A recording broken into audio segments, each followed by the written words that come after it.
Presenting Chanderi silk saris inspired from pure Mangalagiri పట్టు hit designs. And ఈ శారీ మొత్తం కూడా ఆల్ ఓవర్ కూడా మనకి ఇలా ఆఫ్ అండ్ ఆఫ్ కాన్సెప్ట్లో వస్తుందండి. చాలా క్లాసీగా ఉంది కలర్స్ కూడా.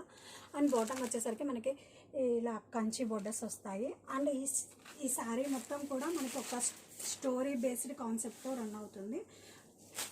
అండ్ స్టోరీ ఏంటంటే ఇది వచ్చేసి షిప్ అండి. వీళ్ళంతా కూడా మనకి ప్యాసింజర్స్, షిప్లో ప్రయాణించే ప్యాసింజర్స్ యొక్క స్టోరీని బేస్ అయ్యి ఈ శారీని డిజైన్ చేయడం జరిగింది. అది కూడా మనకి డ్యూయల్ షేడ్స్లో అండి. చాలా బాగుంది థీమ్ అండ్ కలర్ వైజ్ కూడా. అండ్ పళ్ళు వచ్చేసరికి మనకి ఇలా వస్తుందండి, కాంట్రాస్ట్ కలంకారీ పళ్ళు. అండ్ ఈ శారీస్కి బ్లౌజ్ వచ్చేసరికి మనకి ఇలా వస్తుంది. ఇవి చాలా సాఫ్ట్ అండ్ లైట్ వెయిట్ ఉంటాయండి. Mainly budget friendly collection.